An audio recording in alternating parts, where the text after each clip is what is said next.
welcome to this week's Spotlight. In this episode, we're actually very, very lucky to have a shooting producing director in the form of Don Longmuir. Hello, how are you?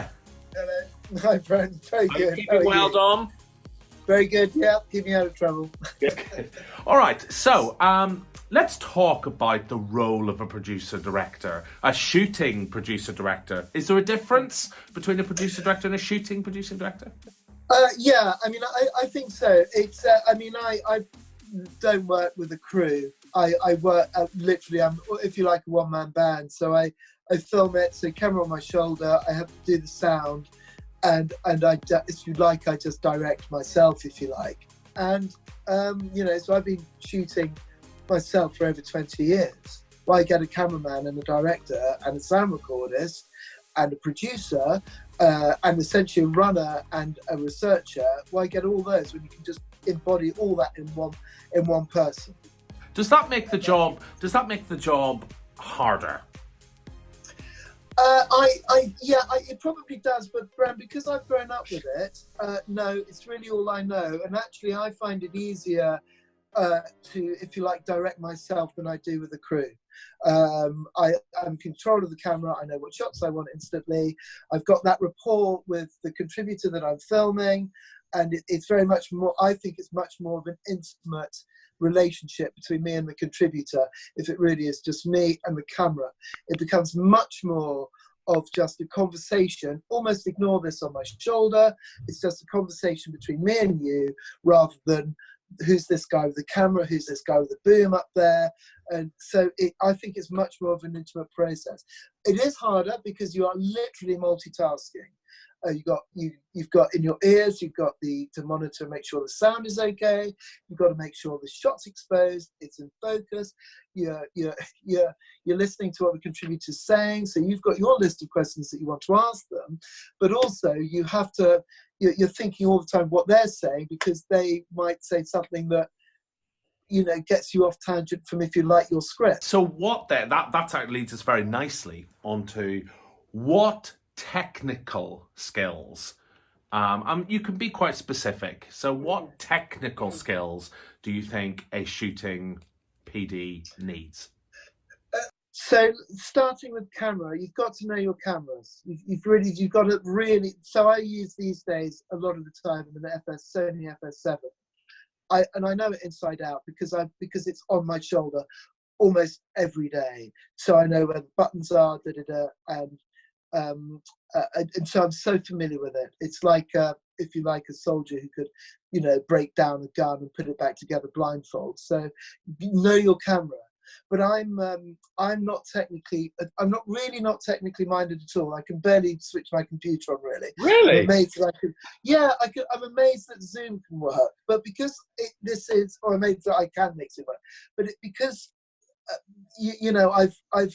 I've read manuals, and I still read manuals. I still look at if I'm picking up a new camera that I don't know. I'm reading the manuals. I'm looking online, and I'm still getting tips from everybody. So it is technical, but it's not. It is technical, but it's not crazy technical. It's not. If I can do it at the age of 50. When all this technology is really new, if you're young and you're 20-something or even younger, it's technology that you've really probably grown up with, really. And when I say know your camera, you can learn on anything, because the cameras are all the same. They do exactly the same thing. So an FS7 will do the same as an F5 or a C300 or whatever, or a 5D. They're all the same. They do exactly the same thing, but the buttons are in a different place. The menus are different. The Canon menu is different to a Sony menu. So it's getting used to really how you set them up. But I still get quite nervous about setting a camera up, even now. And I take my time to do it, and I make sure that I'm happy with it before I shoot a frame. What happens is people are really thrown in the deep end, I think, these days, and they go off. I learned, I had no training at all. I was a researcher. I was working on the Kilroy program, as I say, at the birth of this digital age. And after 2 years of Kilroy, which is a studio show, like a discussion show, which really it was hard, intense work, and it was essentially totally unfulfilling. And then I just went to work for a company called FlexTech, who made all these, who were in charge of little cable channels, and they threw a camera at me and went, go and shoot stuff. So I totally learned on the job.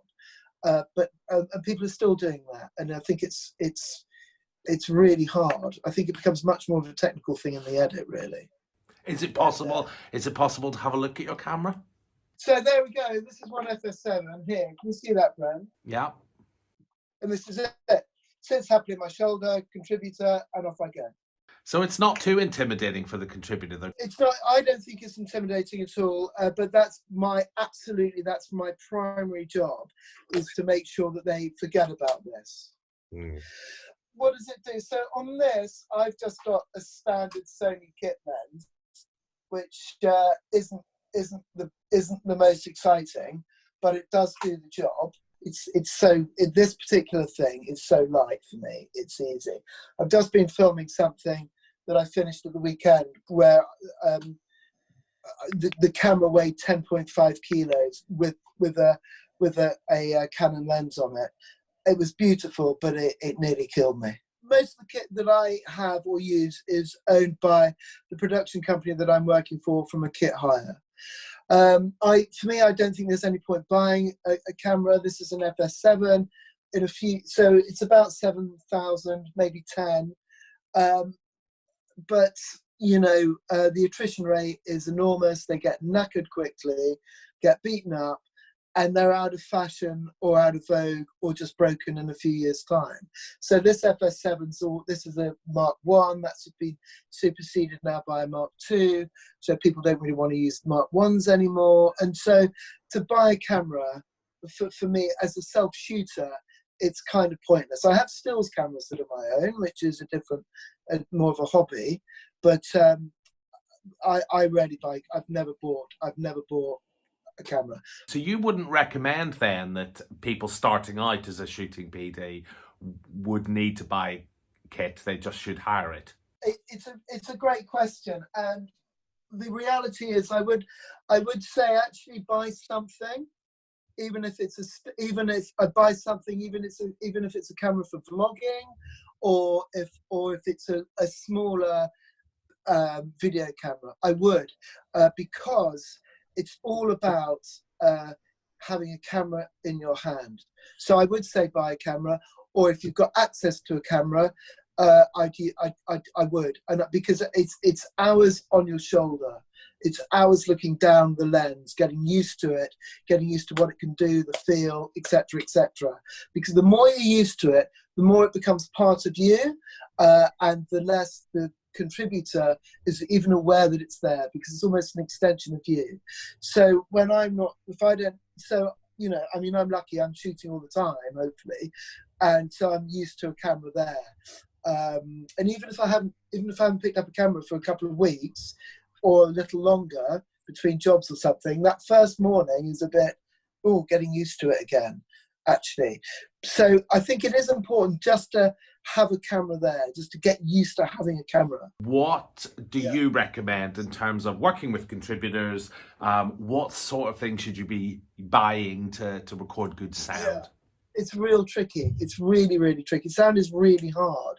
So for me, personally, if I pick this up again, for me, I'd have, you've got these two ports here, these two sound imports, and I'd probably normally have one on a radio mic and this on a top mic, okay?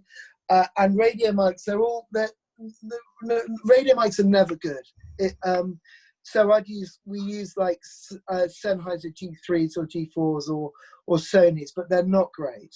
None of them are great.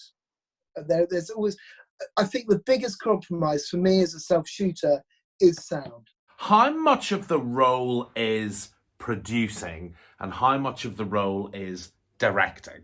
It's a good question. And it really is half and half. On Restoration Workshop, it was The producing part of it, we had real tight deadlines, so it was always kind of pushing and they were making things, restoring antiques, etc. So it was very much pushing them forward to get the project done and finished, so we could move on. I was very lucky though. On that program, I had a brilliant AP who's fantastic. And she did all the kind of the pushing, because where I could concentrate more on the directing, because there's a real fine line. Producing is kind of playing quite a lot of bad cop, actually. You have to find a way of pushing and getting them moving, da-da-da. And that's kind of playing bad cop. But you've also got the relationship as a director and a shooter to try and get the best out of them. So it's a very fine line between the producing side, which is for me the hardest bit, actually, and then come on, we need to go on, and what else do we need, rather than the directing, which the directing is the fun bit, if I'm honest. The producing is kind of the hard, who doesn't want to film and make nice shots, and but the producing's quite tough. So I suppose the question here is, how important in an observational documentary style, how important is the planning? Well, the more you plan, the more time you've got to make nice shots, really, to be honest. This isn't something you can jump into. You've got to, it's because I could teach anybody to learn an FS7 in a weekend or even a day. Again, the principle, a camera's a camera, the buttons are just in a difficult place. The real skill in what I do is knowing how to tell a story in pictures. What do I need?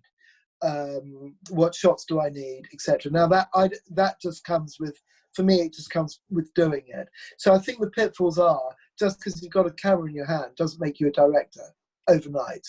You've got to learn your trade, and I think probably, and I see a lot of people come in, and the industry is really terrible for this.